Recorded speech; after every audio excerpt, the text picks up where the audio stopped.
Ajá. Buenas. Ahí estamos grabando. Como les comentaba recién, fuera de grabación, off the record.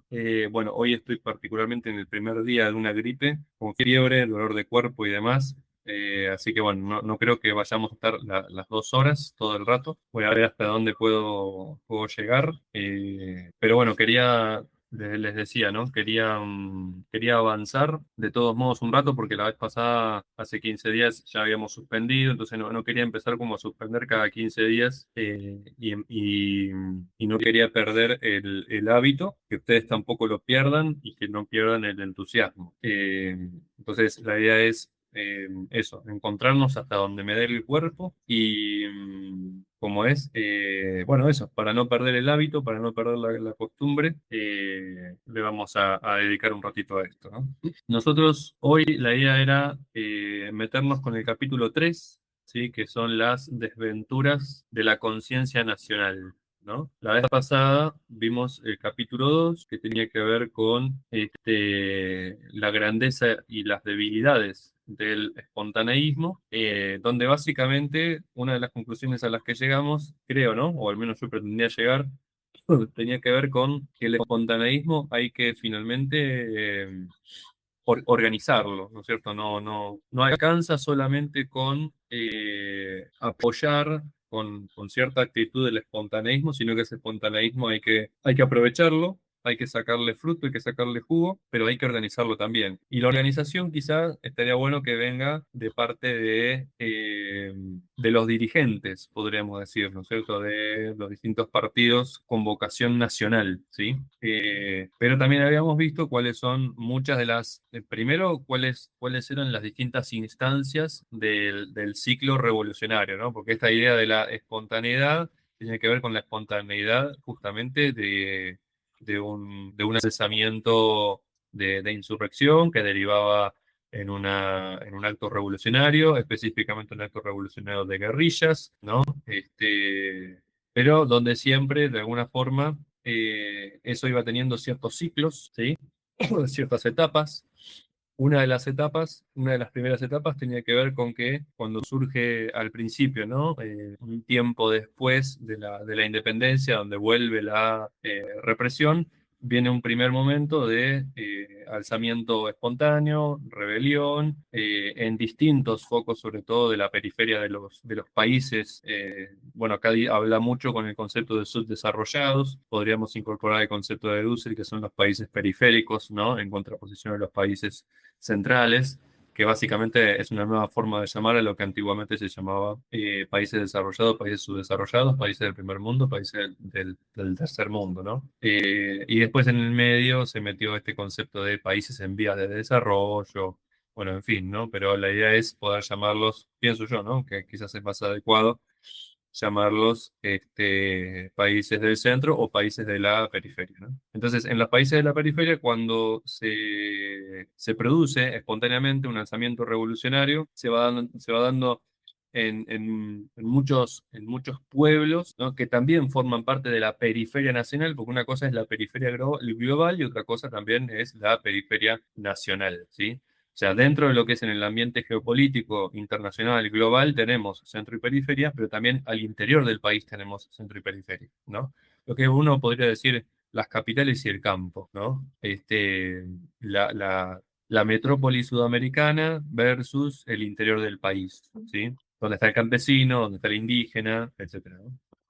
Entonces, en muchos focos o en muchos puntos de lo que va a ser la periferia nacional, surgen alzamientos, revoluciones, casi al mismo tiempo, de manera espontánea. La capacidad de reaccionar de la burguesía nacional en alianza con la burguesía occidental de los países metropolitanos, bueno, encuentra su límite. Empiezan a ver que gastan más recursos de los que estaban dispuestos a gastar, tienen un resultado más o menos, digamos, insostenible, ¿sí? Podríamos decir, y viene un momento de negociación. Después de ese momento de negociación, obviamente lo único que sucede es que simplemente adopta estratégicamente tanto la burguesía nacional como la burguesía de los países occidentales metropolitanos que están en asociación con la burguesía nacional, adoptan simplemente una estrategia de buenos modales, de corrección política, de búsqueda de negociación, y mientras tanto se reagrupan, piensan nuevas tácticas, adquieren nuevos recursos, reciben nuevas financiaciones y vuelve obviamente otra vez el momento crudo, porque además en ese momento de negociaciones lo que se busca no es realmente llegar a un acuerdo. Lo que se busca es dilatar lo más que se pueda el acuerdo, ¿sí? Hasta que se llegue el momento en el cual se puede implementar una contraofensiva después de haberse reorganizado, ¿no? Cuando se reorganiza, habíamos dicho, como para hacer este repaso de lo que es el capítulo 2 y cuáles eran las etapas, cuando se reorganiza, obviamente da un golpe maestro, el poder central, ¿no es cierto? Da un golpe maestro, logra recuperar muchos de los países, los países no, de los pueblos que están en la periferia, y el pueblo empieza a sentir obviamente que empieza a perder batallas, que empieza a perder pueblos. Recordemos que Frantz Fanon decía que a los campesinos que hacían el acto de insurrección bueno, y peleaban en contra del ejército regular del Estado financiado por potencias extranjeras, se tomaban emocionalmente, digamos, ¿no? La victoria o la pérdida de ese pueblo suyo como la victoria o la pérdida nacional, ¿sí? Cuando en realidad se había perdido solamente un pueblo. Pero en el estado de ánimo del pueblo se entiende que se pierde la guerra nacional. Entonces viene como una época y un momento de desánimo, la contraofensiva de las burguesías nacionales junto con las burguesías occidentales, bueno, van a tener éxito y obviamente aquellos que han salido perdiendo de ese primer momento del ciclo espontaneísta revolucionario, se van a recluir en las montañas otra vez, ¿no es cierto? Y ahí empiezan también a reagruparse, a pensar una contraofensiva, y empiezan a desarrollarse lo que es la doctrina de la guerra de guerrillas, ¿sí? Donde la idea no es defender un puesto fijo, una montaña fija, un pueblo fijo o un territorio fijo, sino empezar a tener una lucha móvil, ¿sí? En esa lucha móvil lo que sucede es que otra vez las burguesías, tanto nacionales como extranjeras, empiezan a gastar muchos recursos y otra vez viene como un segundo momento, ¿no es cierto?, de pseudo negociación, por así decirlo. Y yo diría que podríamos, con esa semblanza que hicimos, podríamos llegar a lo que está sucediendo hoy, por ejemplo, en Latinoamérica, ¿no es cierto? Yo creo que el caso de Colombia, por lo menos que es lo que yo más conozco de cerca y que es lo que más se parece a lo que viene diciendo Frantz Fanon, es un caso paradigmático para mí, ¿no? Porque después de 50 años casi de haber hecho guerra contra los grupos ilegales, armados, violentos, y haber recrudecido cada vez más la violencia en el país, se inició un proceso de paz que ahora está en tela de juicio dependiendo de quién gane, ¿no? En las próximas elecciones del domingo que viene. Y obviamente el contendiente, el contrario del candidato de la izquierda, que es Abelardo de la Espriella, llegó a estar en la segunda vuelta de las elecciones con un discurso como el que manejan las élites burguesas nacionales financiadas por las burguesías extranjeras, por las burguesías occidentales metropolitanas, ¿no? Bueno, de hecho, se dice, bueno, él ha llegado a decir en entrevistas que de ser presidente va a ser el primer presidente republicano en Colombia, porque él tiene no la ciudadanía, sino la naturalización norteamericana, y en las últimas elecciones dice haber votado por Trump, ¿sí? Y en un país como Colombia, donde no existe el republicanismo, él dice, el republicanismo norteamericano, digamos, ¿no? Él dice, bueno, yo soy o voy a ser el primer presidente republicano de Colombia. Es decir, un presidente norteamericano, básicamente, ¿sí? Entonces, creo que explica muy bien todos esos movimientos de ida y vuelta, cíclicos, que va teniendo todo el sur global en su lucha por la verdadera independencia. Bien, pasamos entonces ahora a lo que es, o nos vamos a encontrar con lo que es el proceso de toma de conciencia nacional, ¿sí? Pero que Fanon lo nombra como un proceso desventuroso, ¿no? Él dice las desventuras de la conciencia nacional. Y esa desventura de la conciencia nacional tiene que ver con una burguesía nacional de los países colonizados que luego de la independencia han heredado las estructuras coloniales, pero no han podido hacer no han podido, no han sabido, etcétera, generar una estructura o generar otra estructura, no han podido que no sea una estructura neocolonial, ¿sí? Obviamente basándose en las estructuras coloniales que habían abandonado las antiguas colonias para poder enriquecerse y obtener una gran distancia de enriquecimiento con respecto al pueblo, pero que, ya lo vamos a ver, lo que el dinero, el capital que ellos logran acumular, las burguesías nacionales de los recientes países independizados, no llega a equipararse ni de lejos a el capital que pueda acumular la burguesía de los países centrales, ¿sí? Y es por eso que yo les decía, que creo que les había dicho la vez pasada, no me acuerdo cuál encuentro, pero es ahí, pienso yo, donde surge, que no es algo de lo que hable Fanon, pero me parece que es bueno sumarlo, es ahí donde surge la diferencia, ¿no? Entre las oligarquías, ¿sí? Que quedan que son las élites latinoamericanas, recientemente independizadas, y la diferencia que hay entre las aristocracias, ¿sí? Las aristocracias son, obviamente, las burguesías europeas, europeo-norteamericanas, las burguesías metropolitanas, que han logrado acaparar un capital tan grandioso que de alguna forma eso, a pesar de que de todos modos conlleva una explotación para sus connacionales, etcétera, la diferencia que tienen es que pueden hacer cuantiosas inversiones para industrializar el país. Y esa es la diferencia que hay con las burguesías oligárquicas, ya no aristocráticas, sino oligárquicas, de los países latinoamericanos o los países africanos también, ¿sí? Es que logran tener una distancia abismal o poner una distancia abismal entre ellos y los que están más abajo de la pirámide social nacional, pero lo que llegan a acumular no es suficiente porque la propia estructura colonial heredada y neocolonial construida no permite que acumulen suficiente capital como las burguesías occidentales y no puedan hacer grandes inversiones como para poder industrializar el país. Entonces, lo que termina sucediendo es que los países de los sures globales, los países periféricos, van a tener economías artesanales, van a tener economías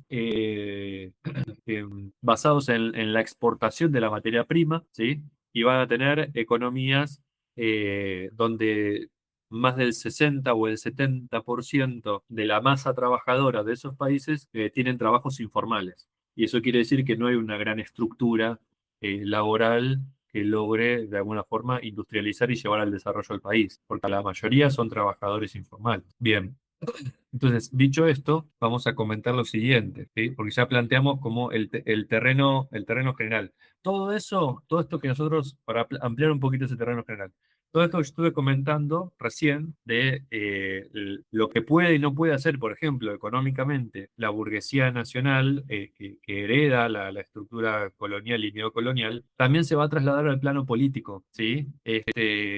Y así como no puede industrializar un país, así como no puede generar una estructura productiva que lleve al desarrollo, también se va a ver impotente, se va a encontrar impotente para desarrollar una verdadera politización de las masas. Esa politización de las masas tiene que ver con la toma de conciencia. Y una toma de conciencia que vaya más allá de asumir la responsabilidad de ir a votar cada 4 años, congregarse cada cierto tiempo en las plazas para manifestar apoyo o no en las calles a un pueblo, sino es generar una estructura que vaya más allá del voto, en el que la población pueda participar de la deliberación, de la toma de decisiones, donde sienta que el pueblo no tiene que obedecer al partido, siendo el partido o terminando de ser el partido el instrumento de inmovilización del pueblo por parte del Estado, sino que lo que debería suceder es que el partido sea el instrumento a través del cual el pueblo pone en marcha los instrumentos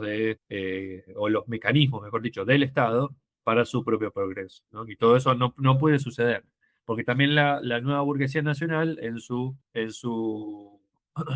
mediocridad, en su mezquindad, en su búsqueda en su búsqueda usurera, bueno, en su cobardía incluso, no logra asumir un proyecto nacional logre plantarle cara a los capitales, a las burguesías y a los dignatarios de los países extranjeros, que son las potencias que pretenden de modo indirecto seguir gobernando en las grandes periferias mundiales, ¿sí? De hecho, Franz Fanon, al menos en la edición que yo tengo acá, esta edición del Fondo de Cultura Económica, hay un momento, déjame ver, a ver si encuentro la página, ya casi al final, lo tengo por acá marcado. Él habla de gobierno indirecto, ¿no? Él dice, en los países subdesarrollados, la etapa burguesa es imposible. Ah, porque hay otra cuestión también, ¿no? En los países desarrollados hay una etapa burguesa, ¿sí? Que es como la etapa de transición, podríamos decir, entre el feudalismo y y la industrialización que pone en los primeros puestos de el posicionamiento geopolítico a ciertas potencias, ¿no? Ese momento intermedio es el momento de la etapa de la burguesía. ¿Por qué?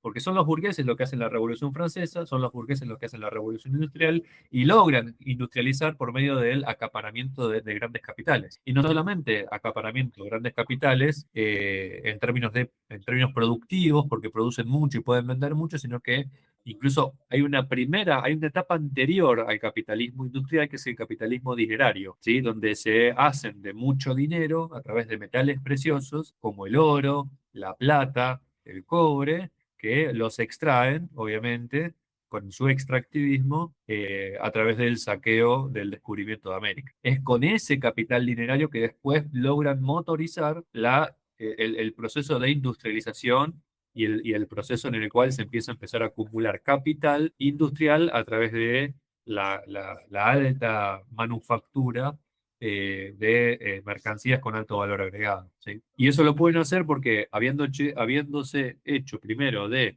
una acumulación de capital dinerario a través de saqueos, sobre todo de Latinoamérica, ellos pueden entrar en la ruta de la seda, ¿sí? Cuando entran en la ruta de la seda, pueden entrar en contacto con ingenieros, técnicos chinos, por ejemplo, que son los que les instalan en Inglaterra las primeras fábricas metalúrgicas, ¿sí? Que son instalaciones chinas, eso lo analiza mucho Enrique Dussel, ¿no? En un revisionismo histórico que hace. ¿Sí? Bien, entonces Fanon dice en la página 193 de este librito, en los países subdesarrollados la etapa burguesa es imposible, ¿sí? En los subdesarrollados es imposible la etapa burguesa. Habrá, por supuesto, una dictadura policíaca, dice, ¿no? Que es lo que todos vemos en Perú, en Bolivia, en Colombia, en Argentina, en todos lados, digamos, ¿no? En Chile lo vimos este, con Pinochet y posteriormente con, ¿cómo se llamaba? El presidente de Chile que sufre el estallido social, Piñera. Piñera. Piñera, ¿no? Que también reprimió muchísimo, ¿sí? Entonces dice, habrá por supuesto una dictadura policíaca, una casta de usufructuarios, pero la creación de una sociedad burguesa está destinada al fracaso. Ahora vamos a explicar por qué, ¿eh? El grupo de usufructuarios galoneados, ¿sí? O promovidos, ¿no? Que se arrebatan los billetes frente al panorama de un país miserable, será más tarde o más temprano una brizna de paja en manos del ejército hábilmente manejado por expertos extranjeros. Fíjense, será tarde o temprano esa burguesía usufructuaria, ¿no? Que quedó, será más tarde o más temprano una brizna de paja en manos del ejército hábilmente manejado por expertos extranjeros. Bueno, eso, por ejemplo, lo podemos ver en el Plan Colombia de Uribe, ¿no? El Plan Colombia de Uribe de lucha contra lucha armada contra la guerrilla, donde le declara la guerra a las guerrillas y los grupos ilegales armados. ¿En qué consistió el Plan Colombia? Bueno, decirle a Estados Unidos, vengan, cartografíen nuestro territorio, dennos dennos equipos, ¿no? Dennos armamentos, municiones, etcétera, y entrenen a nuestras tropas para poder luchar contra el narcotráfico. Que además es una lucha contradictoria, porque Estados Unidos también tiene intereses con narcotraficantes, ¿no? Deme un segundito. Bien, perfecto. Que ahora voy hablando y como me vibra la voz, como tengo voz grave, me va, me voy a autodescongestionar. Bien, eso pasó con el Plan Colombia, pero también, por ejemplo, pasó mucho en la previa de la dictadura militar en Argentina, porque las tropas que entrenan en tácticas militares contrainsurgentes al ejército militar argentino son fuerzas francesas. son equipos especiales franceses. Entonces siempre Latinoamérica, y muy probablemente África también, es entrenado en sus fuerzas militares y policíacas por fuerzas extranjeras. ¿Qué resulta de todo esto? Lo siguiente, dice Pan, de esa manera, la antigua metrópoli practica el gobierno indirecto a través de los burgueses, a quienes alimenta, ¿sí? Y de un ejército nacional formado por sus expertos, que tratan de detener al pueblo, lo inmovilizan y lo aterrorizan, ¿sí? Con ese movimiento, obviamente se ponen muchísimos obstáculos para la toma de conciencia nacional, la toma de conciencia crítica, ¿no? La toma de conciencia de clase, la toma de conciencia de clase oprimida, sobre todo, ¿sí? Bien, nos fuimos un poquito para adelante, pero me parecía bien poder explicarlo. Entonces, en digamos, este proceso de de toma de conciencia nacional, toma de conciencia de la opresión por parte de la nación, es desventuroso, porque al mismo tiempo, obviamente, de manera natural, no se va dando esa lucha anticolonialista de golpe, ¿no? No aparece de un momento para otro, necesita un proceso, se da progresivamente. Pero claro, no se puede dar o sea, progresivamente no puede llegar a un fruto cuando las élites que quedan gobernando en los países subdesarrollados, primero, tienen escasa formación. Segundo, tienen o experimentan una ausencia de lazos con el pueblo de masa, ¿sí? ¿Por qué? Porque los ningunean, los rechazan, los miran como la chusma, etcétera, ¿no? Los cabecita negra, como habíamos dicho antes, ¿no? El quebrado, ¿sí? Entonces, no están bien formados, sobre todo no están bien formados porque saben cómo se gobierna un europeo o un francés, un alemán, pero no saben cómo se gobierna un latinoamericano porque como no tienen lazos directos con el pueblo y las masas, no saben cuál es el sustrato que tienen que gobernar. Entonces, cada vez que quieren gobernar, fracasan. ¿Y eso a qué los lleva? A decir y a sostener, casi repetido como un mantra. Y bueno, que como acá son poblaciones ignorantes, tontas e ingobernables, hace falta un poco de mano dura para hacer limpieza, ¿no? Y ahí empieza todo el siglo que describimos en el capítulo 2. Entonces, no están formadas, no están bien formadas, adecuadamente formadas para gobernar latinoamericanos, no conocen su sustrato y no lo conocen porque tienen una ausencia de lazos con el pueblo de las masas. También son perezosos porque de alguna forma quieren ya de una vez que ocupan el espacio vacío dejado por la antigua colonia con la Declaración de la Independencia, quieren de una vez empezar a disfrutar de los goces de las burocracias extranjeras sin haber hecho el trabajo previo de las burocracias extranjeras de reinvertir todo lo que ganan, industrializar el país y aunque más no sea, darle unas migajas un poco más grandes al pueblo de las migajas que ellos le dan a los pueblos latinoamericanos. Además son también cobardes, ¿sí? Porque le temen al pueblo y lo quieren reprimir, pero también le temen, obviamente, a las burguesías de las potencias extranjeras, ¿sí? Esa pobre formación que tienen es una formación cosmopolita, ¿sí? Insisto, es saber cómo se gobierna un francés, un italiano, un alemán, pero no saber cómo se gobierna un latinoamericano, y también tienen un bajo poder económico comparado con el poder económico de las metrópolis, ¿sí? Entonces, como no industrializan el país, invirtiendo lo poco que ganan, sino que simplemente lo ahorran para el ahorro que tienen, ¿sí? Fugarlo a bancos extranjeros y vivir retirados perfectamente en lugares paradisíacos en el extranjero.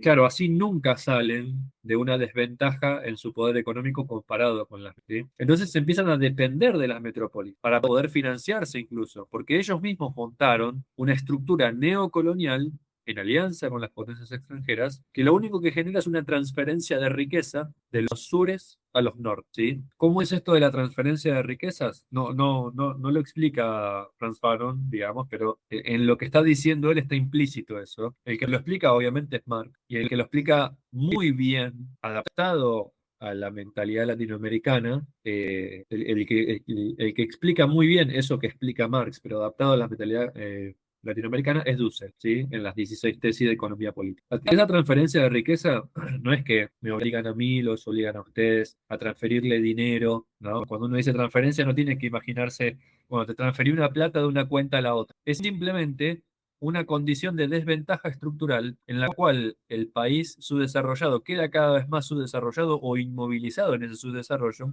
mientras que el país industrializado puede seguir acumulando capital que luego puede seguir reinvirtiendo en mejor industrialización para darle cada vez más valor agregado a la materia prima. ¿Cómo funciona eso? de la siguiente manera, para explicarlo de modo sencillo. Los países latinoamericanos tienen economías basados en la materia prima y sobre todo en la exportación de la materia prima, ¿sí? La materia prima es mercancía prácticamente sin casi nada o prácticamente nulo valor agregado, ¿sí? ¿Quién compra esa materia prima sin valor agregado?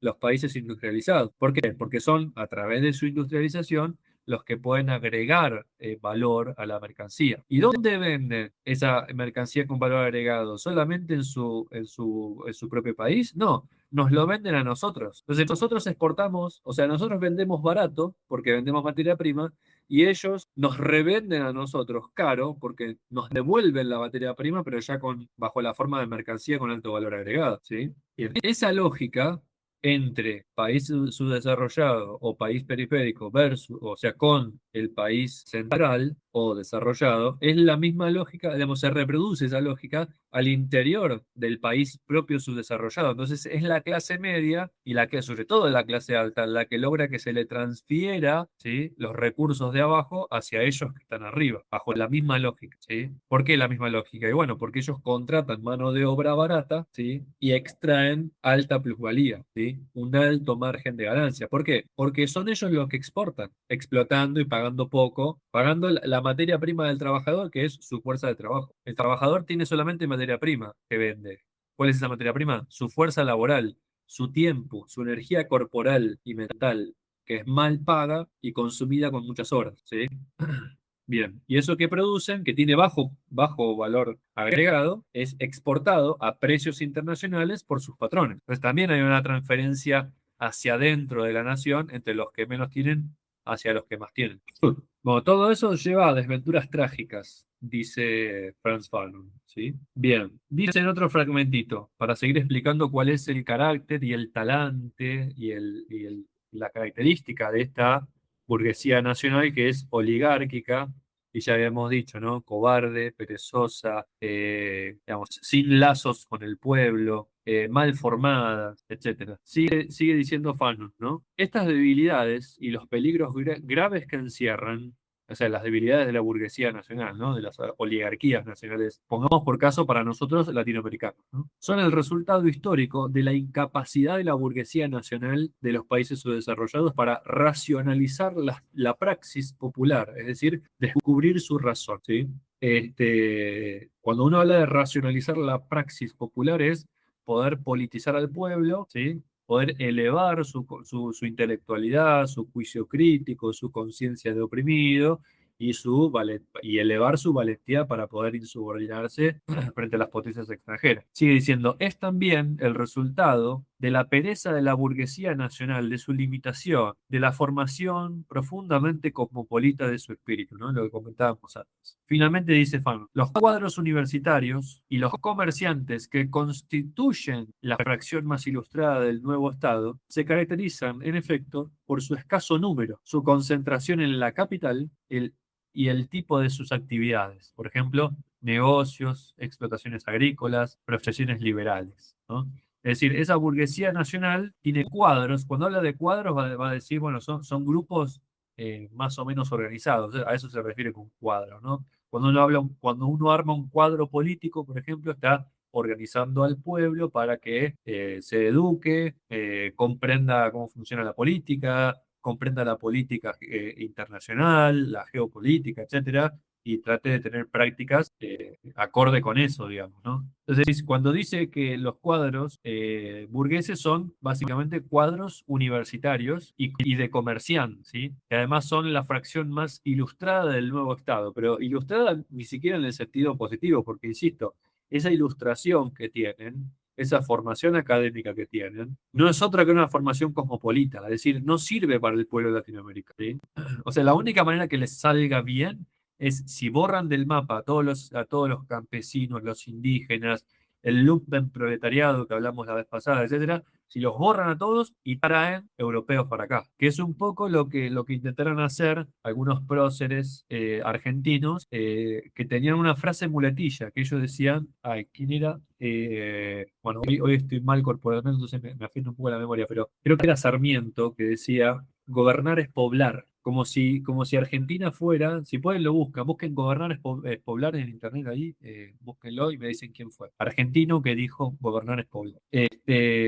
Claro, pero eso presupone que vos tengas un desierto acá, porque, ¿no? Y si no lo tenés, tenés que convertirlo en un desierto, ¿sí? Obviamente ¿qué tenés que hacer? Una campaña del desierto como hizo el general Julio Argentino Roca, que no estaba desierto, el desierto, ¿sí? Estaba poblado, pero fue un genocidio de indígenas, ¿sí? Alberdi, gracias, Char.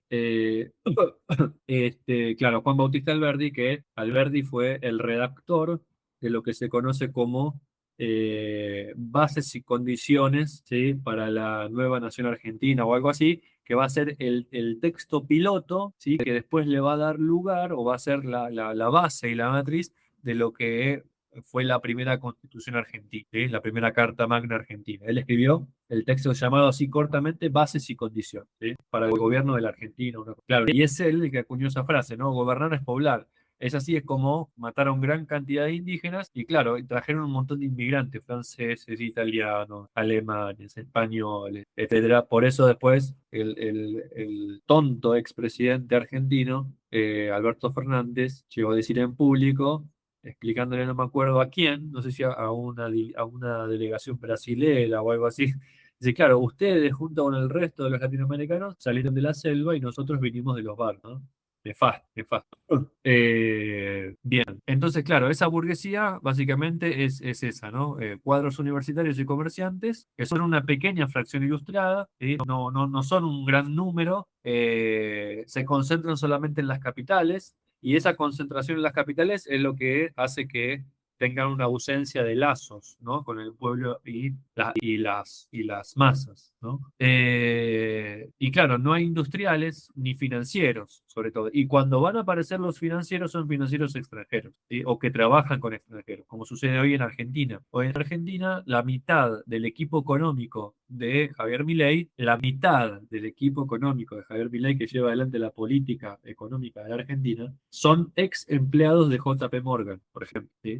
Y claro, esa burguesía no se va a orientar hacia la producción, dice, no se orienta hacia los inventos, no se orienta hacia la construcción, no se orienta hacia el trabajo. Y claro, queda una economía primaria, artesanal, exportadora de materia prima, condenado a ser un país bananero, ¿no? Como se dice. Bueno, por si esto fuera poco, entonces todo esto contribuye a que el pueblo tenga hambre, a que el pueblo no sea politizado, es decir, no tome conciencia, que el pueblo no tenga este instrumental teórico para analizar su situación y por lo tanto ese despertar de la conciencia de la nación queda dormido, ¿no? Y como si eso fuera poco, dice Fanon, la burguesía nacional tiene una psicología de hombre de negocios, no de capitán de industria. Es decir, fíjense que todos los grandes, digamos, los grandes no, digamos, pero los principales dirigentes nacionales, yo diría de todos los países latinoamericanos, no son grandes industriales. Son todos hombres de negocio, que ahora en el siglo XXI además son hombres de negocios en el sector financiero, que el sector financiero es lo más improductivo que puede haber, ¿sí? El sector financiero es lo más improductivo que puede haber. Hablaba con un historiador economista argentino, yo hace poco, que entrevisté, y él me decía, lo saludable para cualquier país del mundo, que es lo que pasa en Alemania, es lo que pasa, bueno, en general en Europa, en Australia, etcétera. Lo saludable para una economía nacional hoy, en la economía muy financiarizada, es que las finanzas ocupen no más del 30% de la economía nacional, ¿sí? El resto del 70% tiene que ser producción real, material y concreta, no especulación, ¿sí? Compro barato, vendo caro unas acciones, ¿no? Compro barato y vendo caro Bitcoin, etcétera. Soy trader, ¿no? Sigo las tendencias de alza o de baja de las distintas divisas que puedo comprar y vender. Y sin producir nada real, me enriquezco, ¿sí? Esa sería la economía de las finanzas. Las economías de las finanzas sanas tienen que ser eso, no más del 30%, y mucho de ese 30% debería estar destinado a préstamos para industrialización, por ejemplo, ¿sí? Para ampliación de creación de puestos de trabajo, etcétera, etcétera. Hoy en Argentina, las finanzas en su economía ocupan más del 70%, ¿sí? Y eso es lo que termina sucediendo, es que el país se desindustrializa con lo poco industrializado que estaba, en su momento llegó a ser uno de los países más industrializados de Latinoamérica. Hoy está perdiendo ese puesto, obviamente, ya hace rato. Tenía la red ferroviaria más grande de Latinoamérica, Argentina. En un momento se nacionalizaron y el país creció mucho y después se privatizaron y ahora ya están en desuso. Más del 90% de la red ferroviaria ya no se usa. Bien, entonces acá viene una cuestión clave, les decía, ¿no? Que esa burguesía nacional tiene una psicología de hombre de negocios y no de capitán de industria. Dice, y en verdad, la rapacidad de los colonos, es decir, de los extranjeros, y el sistema de embargo establecido por el colonialismo no le permitieron escoger a la burguesía nacional. Eso también hay que decirlo, dice Fanon, ¿no? Es decir, serán cobardes, serán perezosos, querrán disfrutar de todas las ventajas de la burguesía extranjera sin haber hecho todo lo que hizo previamente la burguesía extranjera, estarán mal formados con una teoría que no les sirve para gobernar Latinoamérica, etcétera, etcétera. Pero también hay que decir que el sistema de embargos establecido por el colonialismo no le permitieron escoger, ¿sí? También. Claro, porque cuando alguno osa decir, yo quiero hacer grande mi país, listo, las potencias que hacen embargos. ¿Qué son embargos? Y bueno, básicamente no te compramos, no te vendemos, ¿sí? Y le decimos a nuestros aliados que no te compren y no te vendan, y hasta ni siquiera hacemos un embargo, te bloqueamos directamente, ¿sí? Porque el embargo es entre un país y otro, ya. Ahora, el bloqueo es que un país potencia, por ejemplo, como Estados Unidos hace con Cuba, pero también vino haciendo mucho con Venezuela, es que no solamente Estados Unidos dice, bueno, yo te embargo, no te compro, no te vendo, clausuro las relaciones comerciales con vos para perjudicarte, sino que además presiono y amenazo a quien quiera comerciar con. Entonces eso ya no es un embargo, eso es un bloqueo. No es una sanción económica, no es una guerra de tarifas. Eso es lisa y llanamente un bloqueo, que lo que apunta es a hambrear. Y creo que ya les había dicho, ¿no? Que porque el año pasado creo que salió un informe de The Lancet, que es una revista científica médica, la más famosa del mundo, sacó un paper donde explica que las muertes causadas por los bloqueos, las sanciones y los embargos económicos impuestos por la Unión Europea y Estados Unidos, y sobre todo por Estados Unidos, mata más personas que los conflictos armados en guerras, ¿sí? Por año. Bien. Entonces sí es cierto que tenemos un sistema de embargo también y la burguesía nacional está entre la espada y la pared. Entonces básicamente tiene que decir, y bueno, acepto esta política que me imponen desde afuera para saquear al país y bueno, y de paso yo me enriquezco también y soy un siervo acomodado, ¿no?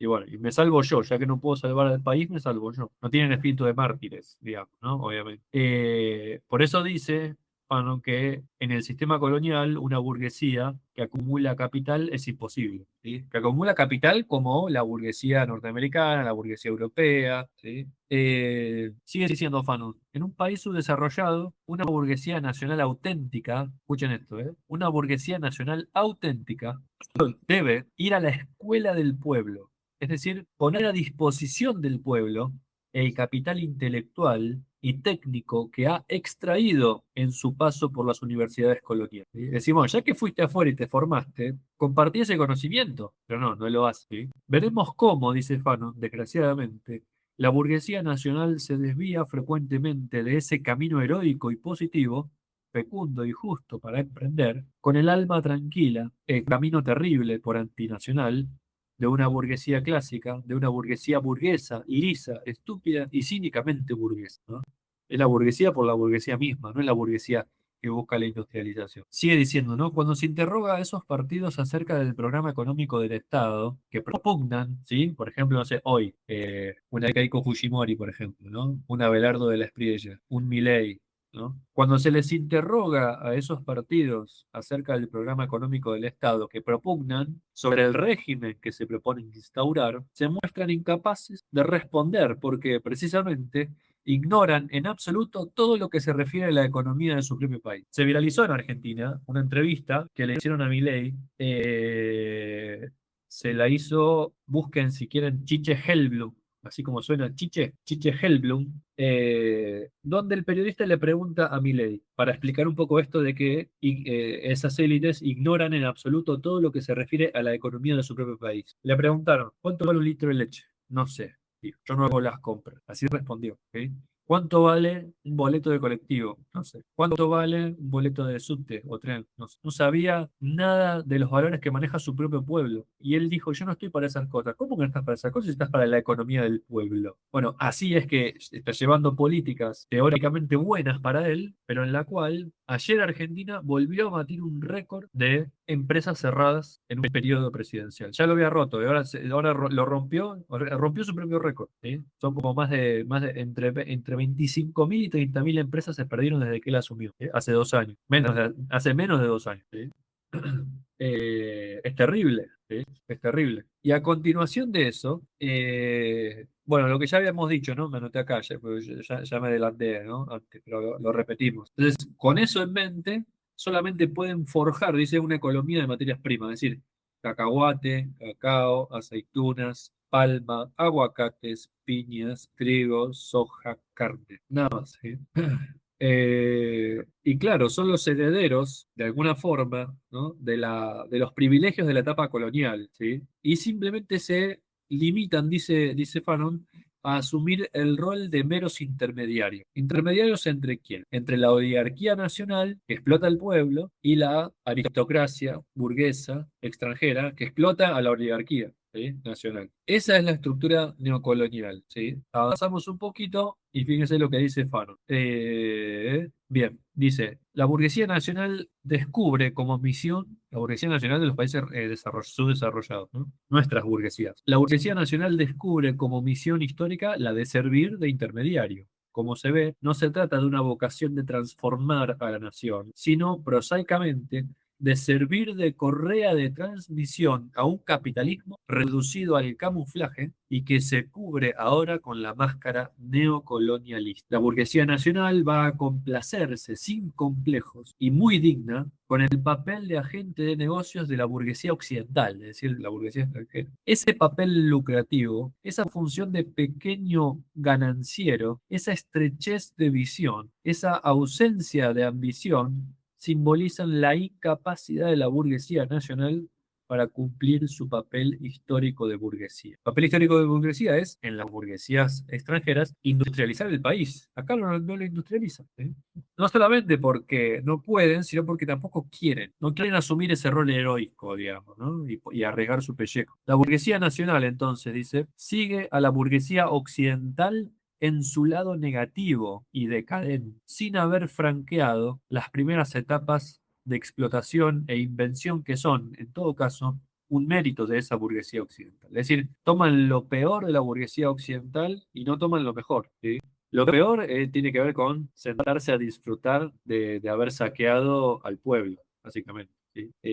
Pero para haber saqueado al pueblo de una manera quizás un poco más provechosa para el pueblo, aunque sea, es haberlo industrializado. Y no hicieron eso.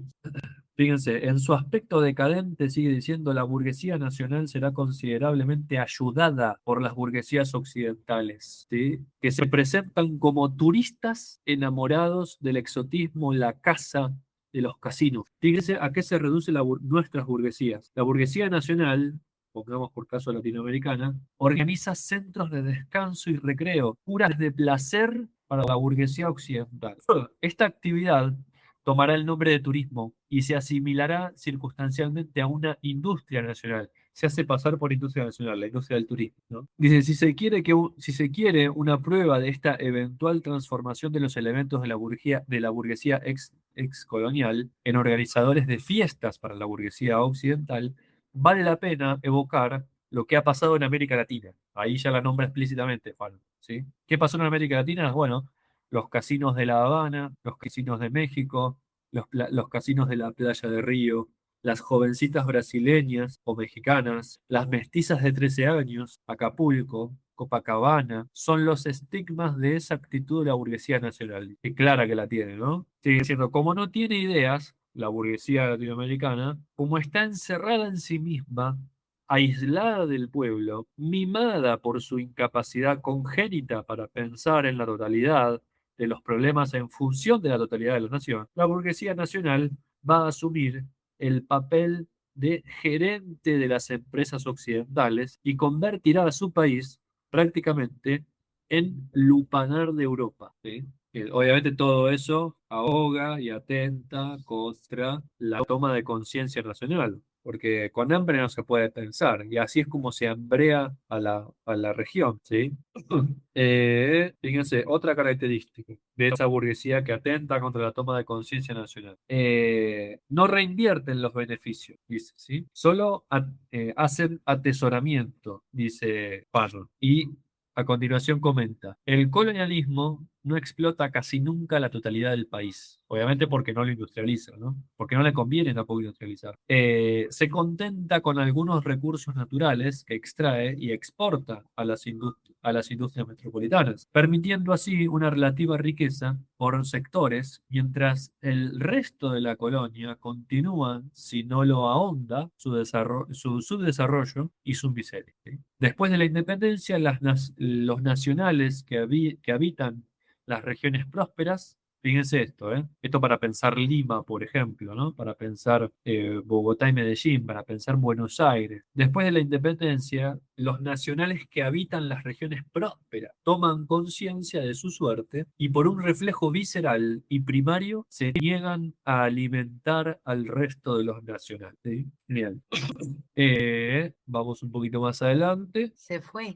Ahí volví, Te ahí fuiste. volví, ahí volví. Se me fue la retornó. conexión. Ahí volví. No sé qué pasó, se ve que se cortó un poquito internet. Entonces, sigamos pensando un poco la situación de la burguesía nacional, ¿no? Dice Fanon, como la burguesía no tiene los medios económicos para asegurar su dominio y distribuir algunas migajas a todo el país, que es lo que hace la aristocracia europea, como además está ocupada en llenarse los bolsillos lo más rápidamente posible, pero también lo más prosaicamente, el país se sumerge más en el marasmo, ¿sí? Y para esconder ese marasmo, no le queda más recurso que elevar en la capital grandiosos edificios, hacer lo que se llama gastos de ostentación, ¿sí? Es lo que pasa en las grandes capitales latinoamericanas, pero vos te vas al interior del país y es sumamente pobre, ¿sí? A mí me asombró cómo se notaba mucho, por ejemplo, en Medellín. Es algo que dice acá también, ¿no? Entre ricos y pobres en Europa, sobre todo en Europa, dice Fanon, hay una especie de homogeneidad, ¿no? Material, cultural, ¿sí? Hay ricos y pobres, obviamente, ¿no? Pero hay como una especie de homogeneidad. Es decir, vos vas a un barrio pobre y decís de Europa, cualquier capital de potencia europea, vas a un barrio pobre y bueno, decís, bueno, esto vive como una como clase media latinoamericana.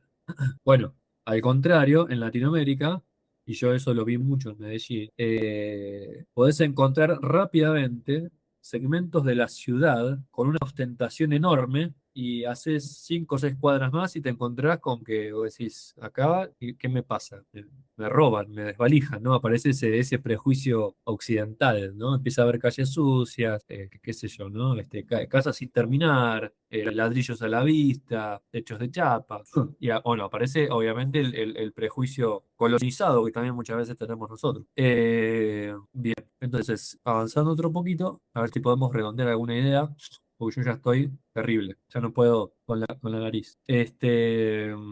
Una cosa interesante acá, ¿no? Yo me anotaba como iba anotando acá, si ven está anotado como Milei, como Trump, como del Espriella, iba anotando, ¿no? Sigue explicando esta condición de país subdesarrollado, país dependiente, país de industria de materias primas, etcétera, y dice lo siguiente: la burguesía nacional se transforma entonces en cómplice de la burguesía extranjera que se mueve en la corrupción y el disfrute. Y acá viene como mi ley, yo decía, ¿no? Los circuitos económicos del joven Estado independizado, ¿sí? Entre comillas, ¿no? Formalmente independizado, pero en la realidad no. Los circuitos económicos de joven Estado se hunden irreversiblemente en la estructura neocolonialista. La economía nacional, antes protegida, es ahora literalmente dirigida, ¿sí? Dirigida hacia la transferencia de riqueza hacia las potencias extranjeras. Cada trimestre, perdón, el presupuesto se alimenta de préstamos y donaciones, ¿sí? Y ahora explico por qué acá lo puse a mi ley. Cada trimestre los mismos jefes de Estado o las delegaciones gubernamentales se dirigen a las antiguas metrópolis o a otros países a la casa de capitales. ¿Por qué digo qué es lo que hizo Milei? Porque Milei en la casi mitad de su mandato que lleva de presidente, viajó muchas veces más a Estados Unidos para conseguir préstamos que lo que viajó a las distintas provincias del interior del país, ¿sí? Y tanto es exactamente esto que está diciendo Fanon, que cuando ya pensábamos que no se podía endeudar más a la Argentina con el presidente, el anterior no, el anterior, que fue Mauricio Macri, que fue el que tomó la deuda más grande en la historia de la Argentina y el Fondo Monetario Internacional. Bueno, Milei bate el récord, vuelve a endeudar a la Argentina con un préstamo que fue el más grande que dio en toda su historia el Fondo Monetario Internacional. Y ese es solo uno de los créditos que pidió, porque después le pidió también al Banco Mundial, pidió capitales privados, a agencias internacionales, fondos buitres, etcétera, etcétera, ¿no? Entonces, claro, fíjense, ¿no? El presupuesto se alimenta de préstamos a donaciones. Claro, ¿de dónde va a sacar plata, por ejemplo, para hacer inteligencia contra la propia población, para más o menos manejar las finanzas del Estado, etcétera, etcétera? Si empobreció a toda la población, les hizo cerrar, perder el poder adquisitivo, les hizo cerrar empresas, se perdieron más de 300.000 puestos de trabajo. La población está empezando a consumir carne de burro en el país de las vacas, una locura. Y después, claro, esa es una cara de la moneda, y ahora viene la otra cara de la moneda, que me hace acordar una frase de José Martí que dice que cuando una potencia alimenta, ¿sí?, a un país inferior, procura muy bien hacerse servir de él, ¿sí? ¿Y qué viene? La otra moneda, ¿qué es lo que sigue? Dice Fanny, la antigua potencia colonial, pongamos ahora, por ejemplo, Estados Unidos, después de haberle prestado a la Argentina, multiplica las exigencias, acumula concesiones y garantías, tomando claro, menos precauciones para disfrazar la sujeción en que mantiene al pueblo nacional. ¿Quién sujeta al pueblo argentino? Trump, a través del Tesoro, a través de la Reserva del Tesoro estadounidense, a través del Banco Mundial, a través del Fondo Monetario, porque fue él quien presionó para que se le diera ese dinero, ¿sí? Porque encima ahora, fíjense cómo se triangula todo. Parece ser que ahora con el Honduras Gate, no sé si lo vieron eso, el lío del Honduras Gate, con el Honduras Gate parece ser que se revela una red de sometimiento y dominio de toda Latinoamérica, donde hay un triángulo ahí poderoso, que es Estados Unidos en el extremo norte, Milei en el extremo sur e Israel, ¿sí?, en el extremo oriente, digamos, ¿no? Ya sabemos que Milei es sionista, ¿eh? Es sionista, ya él se declaró sionista. De hecho, ha ondeado más veces en actos públicos la bandera israelí que la argentina, ¿sí? Entonces yo acá me anoté como Trump, ¿no? Entonces, claro, la nueva casta, fíjense que justamente acá dice la nueva casta, y Milei dijo, yo vengo digamos, desde fuera de la política, a luchar contra la casta argentina política, ¿no? Pero bueno, él configuró una nueva casta. Entonces Fanon dice, la nueva casta es también más insultante y repulsiva, cuanto que la inmensa mayoría, el 90% de la población,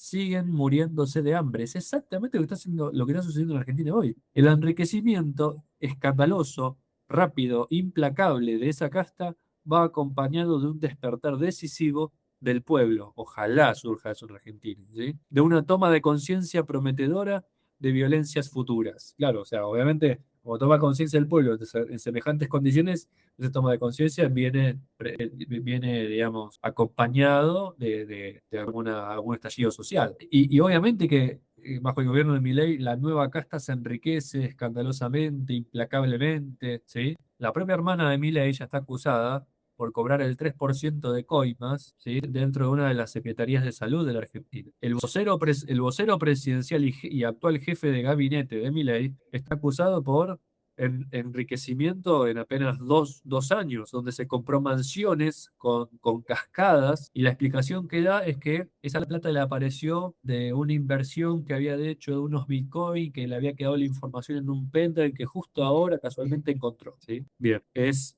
completamente escandaloso, ¿no? Bien, avanzamos un poquito más.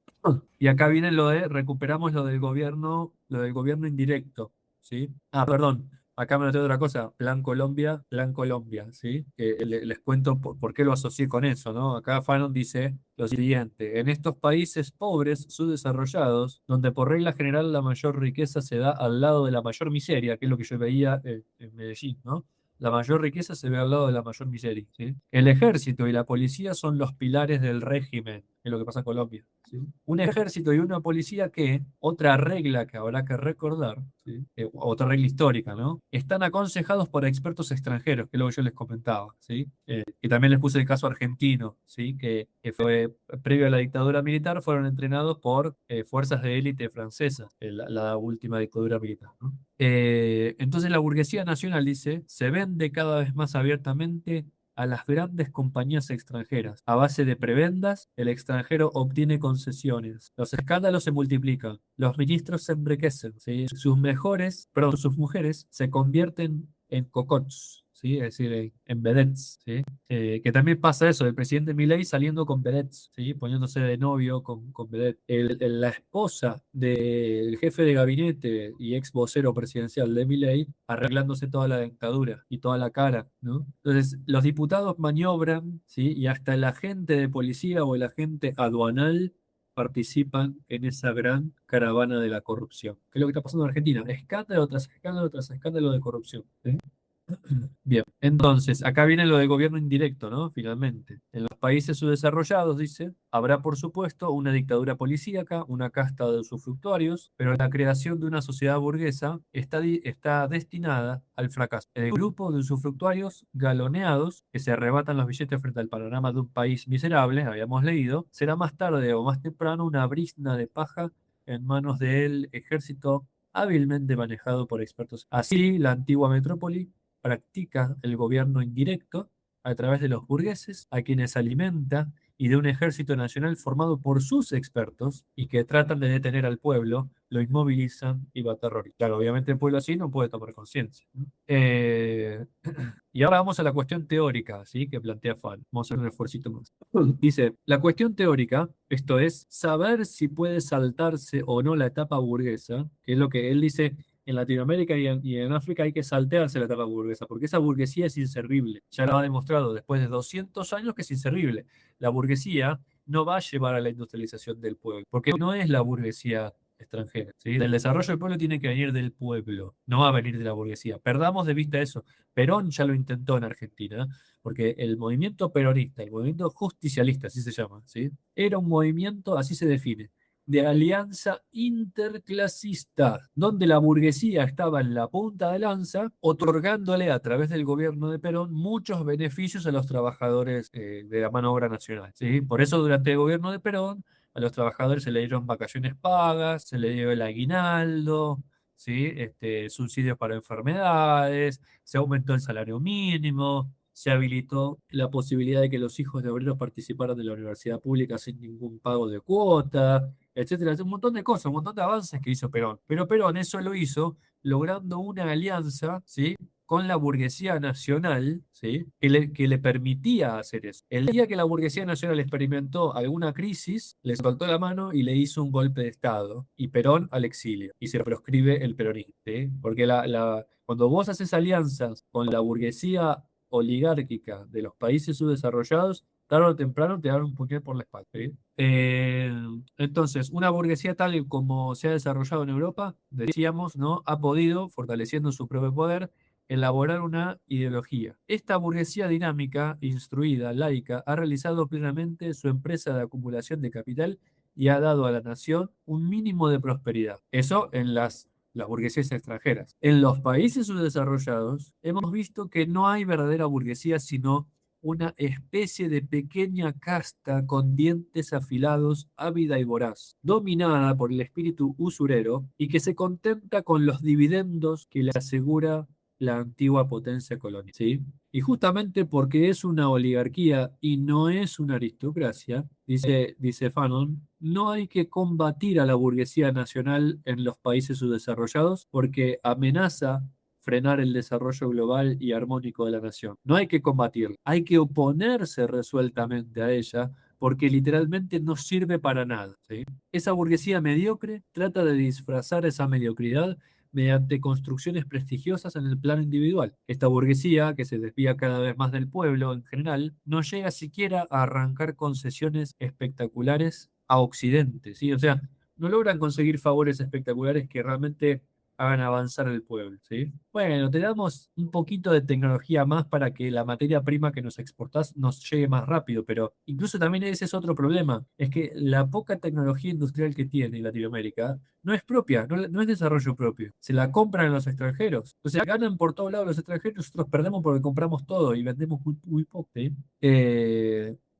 Fíjense, las fábricas de montaje se multiplican, consagrando así el patrón neocolonialista en que se debate la economía nacional. ¿Qué es esto, fábrica de montaje? Y bueno, que viene Ford y pone una planta de montaje de autos acá y se fabrica en Argentina. No se fabrica en Argentina o en Brasil o en donde sea, digamos. Se ensambla, no es de fabricación nacional, se ensambla acá. Y obviamente las ganancias, se fabrica acá con mano de obra barata acá, ¿sí? Y todas las ganancias de la exportación y de la venta local se van para la matriz, se van para afuera, se fugan. Esa riqueza y así es como se transfiere riqueza también, porque no tenés una automarca nacional. La Argentina tuvo una automarca nacional, por ejemplo, que se llama Torino, y llegó a competir en Le Mans y ganó las 24 horas de Le Mans, y luego lo echaron a perder todo eso. Ese era un auto 100% argentino, diseñado y fabricado en Argentina. Torino, un cochazo era. ¿En qué Eh, época fue eso? Y creo que la época del 60. Mm.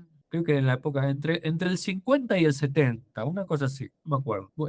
A ver, busquemos rápido. ¿Tenés ahí para buscar Sí, cuándo se fabricó el primer Torino argentino? O en el 80 capaz, ¿no? Ahora estoy pensando, no me acuerdo. Torino dijo, Torino. Sí, Torino, como toro en italiano, creo que es, ¿no? 1981, dice. Ahí está, en el 80, sí. Bueno, comenzó a fabricarse en 1966 y su Ah, producción se extendió hasta el 81.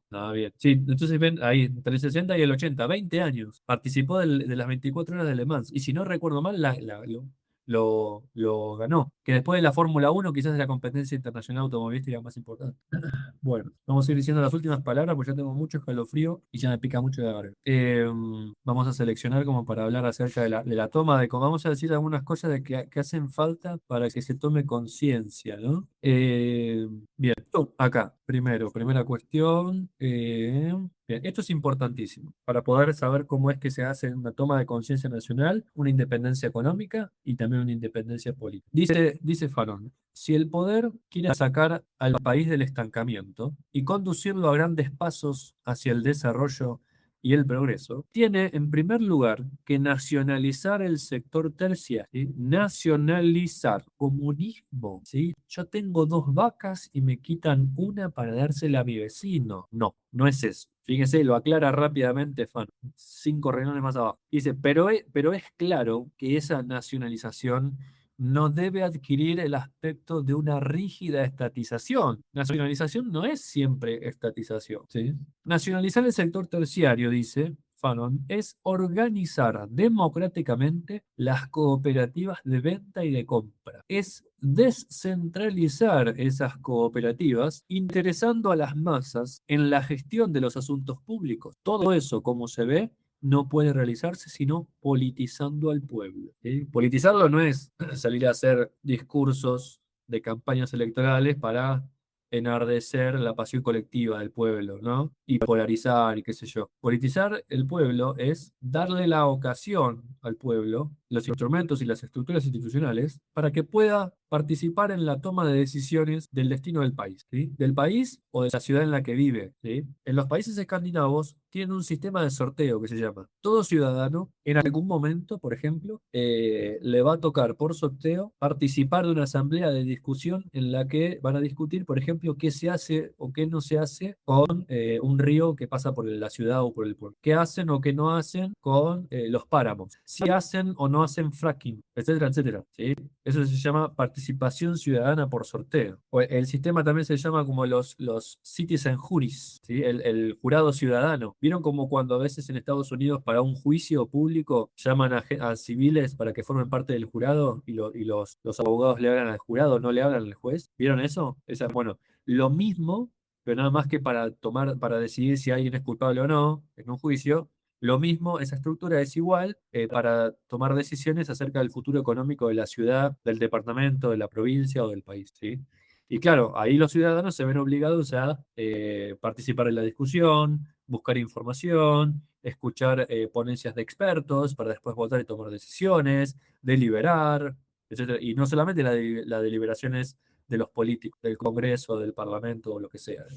Eso es politizar, ¿no? Entonces, un gobierno que no, perdón, un gobierno que declara su deseo de politizar al pueblo, expresa su deseo de gobernar con el pueblo y para el pueblo. Gobernar con el pueblo, no solamente para, sino con el pueblo. Ahí es importante algo que lo rescata Dussel del movimiento, creo que es del movimiento zapatista, que se lo escuché decir al candidato a presidente por la izquierda acá en Colombia, Iván Cepeda, que es el poder obediencial.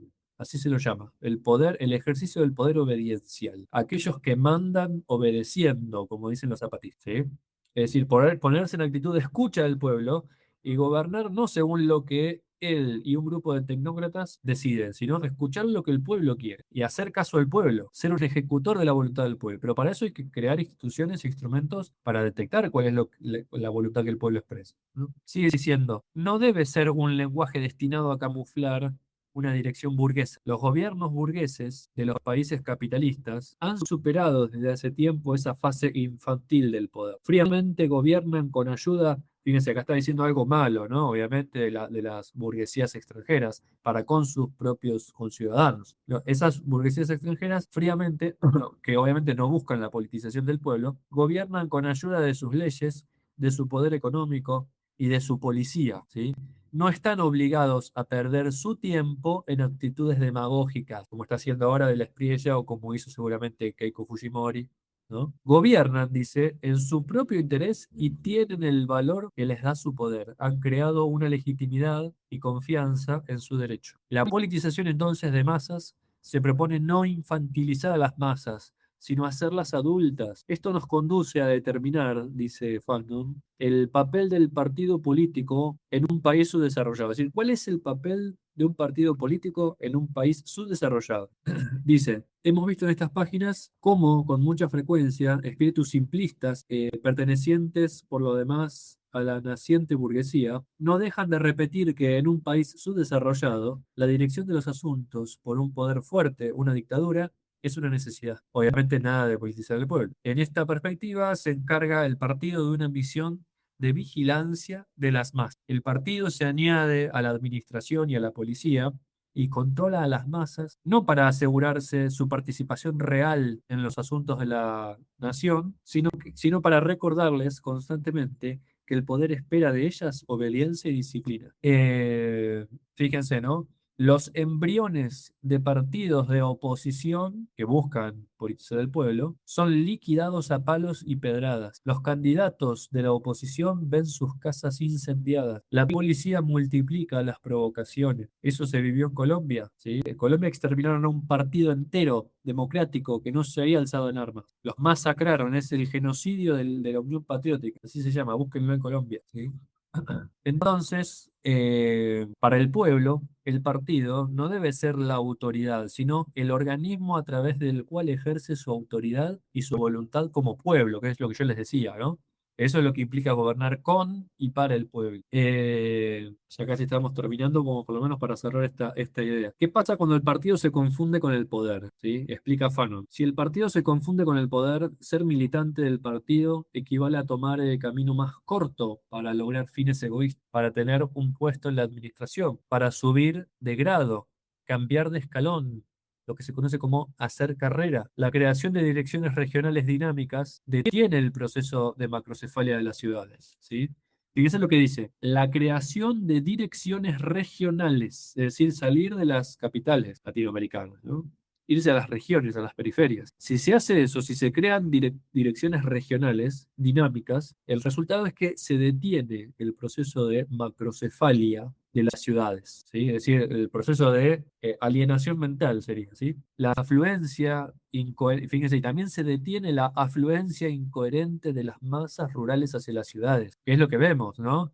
Bogotá, Lima, La Paz, Buenos Aires, están atestados, tienen un colapso de demografía, ¿no?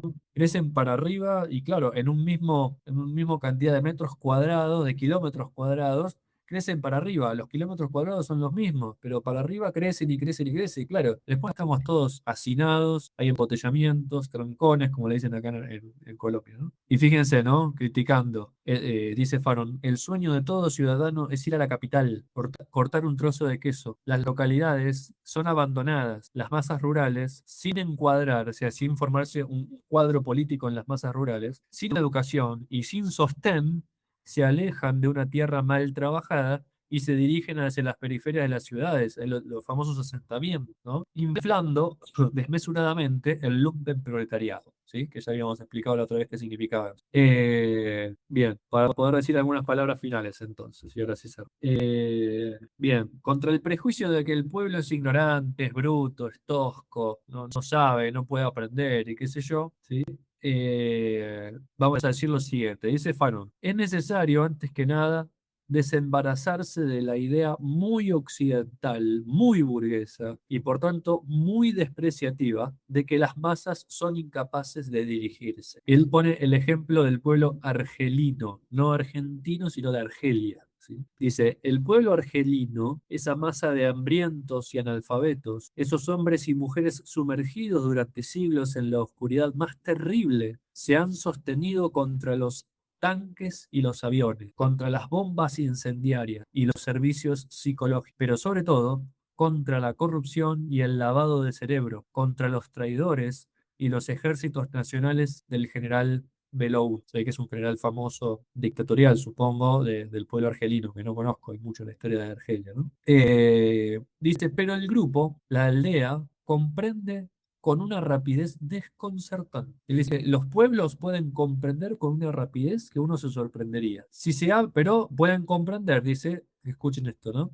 Si se habla en lenguaje o el lenguaje concreto, si no se está obsesionado por la voluntad perversa de confundir las cartas, de desembarazarse del pueblo, perdón, se advierte entonces que las masas captan todos los matices, todas las astucias. Es decir, si no se les habla complicado, si no se les habla teóricamente de modo complejo, y uno aterriza el lenguaje, las masas comprenden, ¿sí? Y además captan los matices, ¿sí? Y todas las astucias, dice. Recurrir a un lenguaje técnico significa que se quiere considerar a las masas como profanas. Todo puede explicarse al pueblo a condición de que se quiera que comprenda realmente. Es decir, el pueblo no comprende cuando quienes le explican no quieren que comprenda. Así es como se toma conciencia en el pueblo. Y a medida que el pueblo dice, ¿no? Comprende mejor, se hace más vigilante, es decir, vigila a sus clases poderosas, a sus políticos, ¿no? Se hace más vigilante, más consciente de que en definitiva todo depende de él y de que su salvación reside en su cohesión, perdón, en el conocimiento de los intereses y la identificación de sus enemigos. El pueblo comprende que la riqueza no es el fruto del trabajo, sino el resultado de un robo organizado, ¿no? O sea, la riqueza de la burguesía, ¿no? Obviamente, el pueblo comprende que la riqueza de la burguesía no es fruto del trabajo, sino el resultado de un robo organizado y protegido. Los ricos dejan de ser hombres respetables cuando el pueblo toma conciencia, y ya no son sino bestias carnívoras, chacales y cuervos que se ceban, ¿sí? En la sangre del pueblo. La tierra es de quienes la trabajan, ¿sí? Ese famoso dicho, ¿no? Que supuestamente, que dice Fanon, es propio de la Revolución Argelina. La Revolución Argelina acuñó ese término, ¿no? Que hoy se repite mucho también en Latinoamérica. La tierra es de quienes la trabajan. Viene de la Revolución Argelina. Los campesinos que empleaban peones se han visto obligados a dar participación a sus antiguos empleados. ¿Qué quiere decir? Hacerlos socios, cooperativas, porque la tierra es de quienes la trabajan, ¿sí? ¿Quién la trabaja? El campesino, el obrero. ¿Quién no la trabaja? El dueño de la tierra, porque necesita que la trabaje otro, pero hay que cambiar la lógica. La tierra es de quien la trabaja, ¿sí? Bien, ya estamos en la recta final. Para cerrar. Bien, entonces acá el pueblo, cuando se hace esto con el pueblo es capaz, ¿sí? Es capaz de empezar a plantear problemas teóricos, dice Fanon, pero no teóricos súper abstractos, con conceptos o términos inentendibles. Temas teóricos, pero muy concretos. Por ejemplo, dice, ¿por qué ciertas regiones de nuestro país no veían jamás una naranja antes de la Guerra de Liberación, cuando se expedían anualmente millares de toneladas hacia el extranjero? Esa es una pregunta teórica. ¿Por qué sucede eso? Porque tenés que empezar a hacer teoría, empezar a ver cómo funciona el mecanismo extractivista de desposesión del pueblo. Segunda pregunta teórica, por ejemplo, ¿no? ¿Por qué las uvas eran desconocidas para un gran número de argelinos cuando millones de racimos hacían las delicias de los pueblos europeos? ¿Por qué pasaba eso? Si somos nosotros los que tenemos las uvas, ¿por qué la consumen los europeos? Si somos nosotros los que producimos naranjas, ¿por qué las comen los extranjeros? ¿Sí? El pueblo argelino, dice él, sabe ahora que el propietario exclusivo del suelo y del subsuelo de su país es él. ¿Sí? Así es como se toma conciencia. Entonces, el despertar de todo pueblo no se hará, como dijimos al principio, ya vamos cerrando, el despertar de todo pueblo no se hará de un solo golpe. Su dedicación racional a la obra de edificación nacional será lineal, es decir, lleva tiempo. Primero porque las vías de comunicación y los medios de transmisión están poco desarrollados. Habría que ver ahora qué pasa con los medios de comunicación masiva, ¿no? Que incluso alguien que está en el campo tiene redes sociales, ¿sí? Y también de alguna forma se informa con eso. Bueno, habrá que ver hasta qué punto eso funciona o hasta qué punto esto que acabo de decir también es una ingenuidad, ¿no? Porque puede ser que también las redes sociales no sean fuente de verdad, sino obviamente fuente de posverdad, fuente de fake news, etc., ¿no?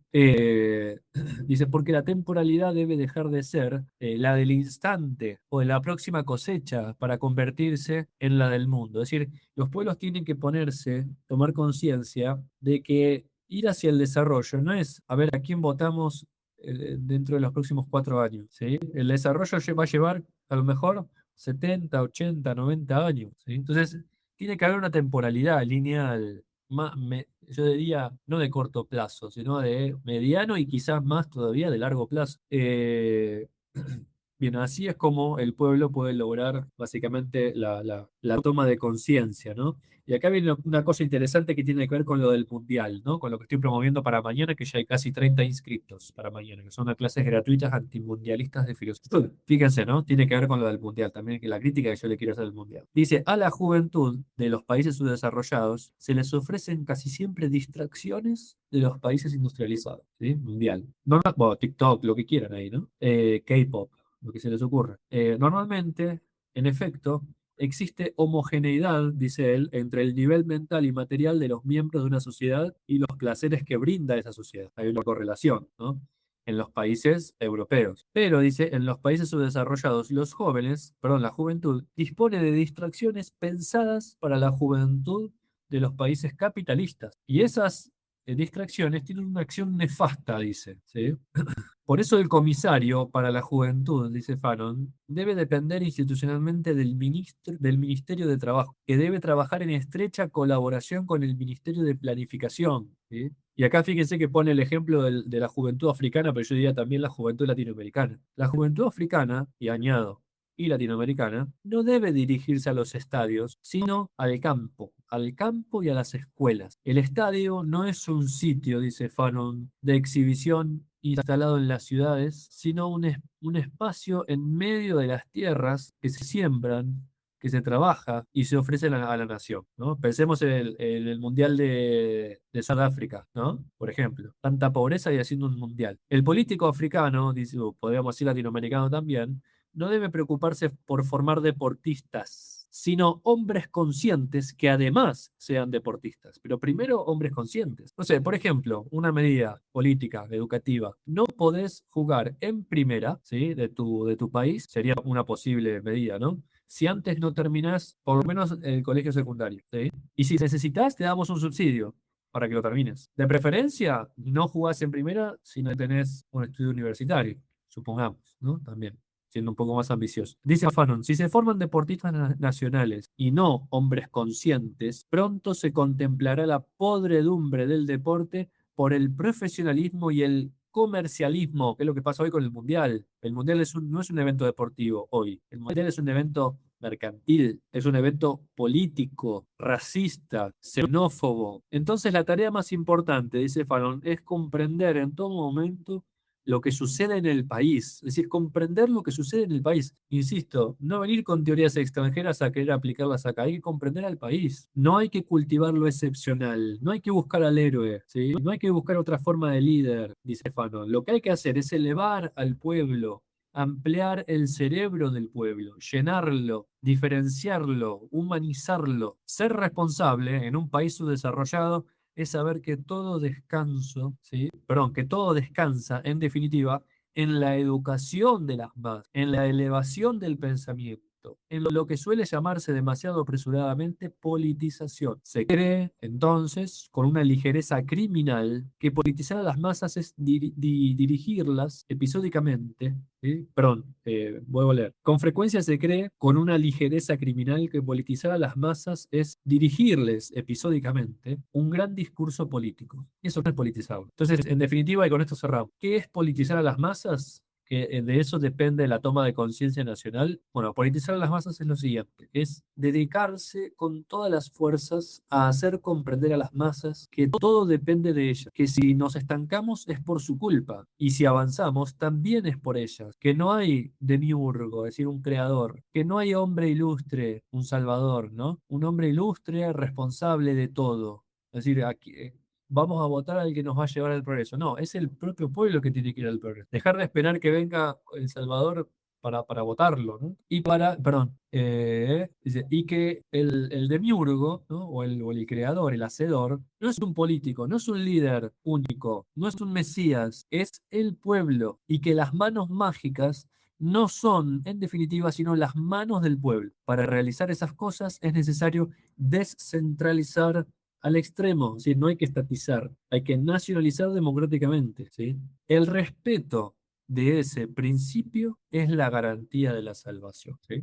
Bueno, con esto terminamos hoy. Lo di todo, ¿eh? Lo dejé todo, no tengo más nada, ni ideas, ni pensamientos, ni energía, ni salud, ni nada. Lo que sí quizá me gustaría que en torno a todo esto, para yo poder irme a descansar, pero me gustaría que se animaran, por lo menos Héctor y Charo y los que escuchan después esta grabación, bueno, nada, que escriban, no sé, alguna reflexión, algún pensamiento, algo que les haya impactado particularmente, o que graben un audio también, bueno, que compartan sus reflexiones que son motivadas por todo esto de lo que estamos hablando. ¿Cierto? Así que bueno, los animo a ustedes, Charo y Héctor, y bueno, y animo a los que escuchen la grabación después, también lo pueden hacer y compartirlo en el grupito de WhatsApp. Está bien, de todas maneras, déjame pensarlo.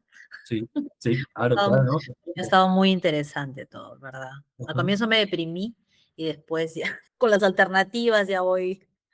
Se puede, este, se puede, se claro, puede. sí. Y gracias Que por el rime esfuerzo. que se pueda, dice el lema de Cepeda, ¿no? Que rime y que se pueda. Así es. Perdón, ¿y qué más ibas a decir? Perdón, te interrumpí. No, gracias por el esfuerzo de, a pesar de que no estás tan bien. Yo dije, será una hora y no, casi han sido 2 horas. No, es que me poseyó el espíritu docente filosófico y dije, lo completo porque lo completo el capítulo, porque lo vimos todo el capítulo, ¿eh?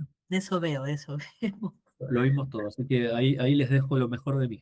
Gracias por tanto y perdón por tan poco. No, gracias, gracias. Bueno, un placer, un placer. Me voy a descansar. Les mando un abrazo gigante y bueno, no sé si ya se inscribieron a las clases antimundialistas de filosofía, pero si se quieren inscribir y no Yo lo soy, hicieron, me avisan y les mando el link de inscripción. yo soy una de las amargadas. Vamos, que en realidad no somos amargados, somos personas felices con conciencia crítica de clase, que no nos vamos a dejar tomar el pelo, que no nos vamos a dejar ver la cara de Bob, ¿sí? Así es. Pues si te gusta el fútbol, andá y jugalo en la cancha del barrio, ¿sí? No mires ese evento comercial, marketinero, bañado en sangre de inocentes, que le lava la imagen a genocidas y pedófilos, ¿no? Tal cual, tal Bueno, cual. un abrazo gigante y nos Gracias, vemos. Cristian. Mejórate Chau, pronto. chau, chau. Ya, Gracias. chao. Chau, chau, chau.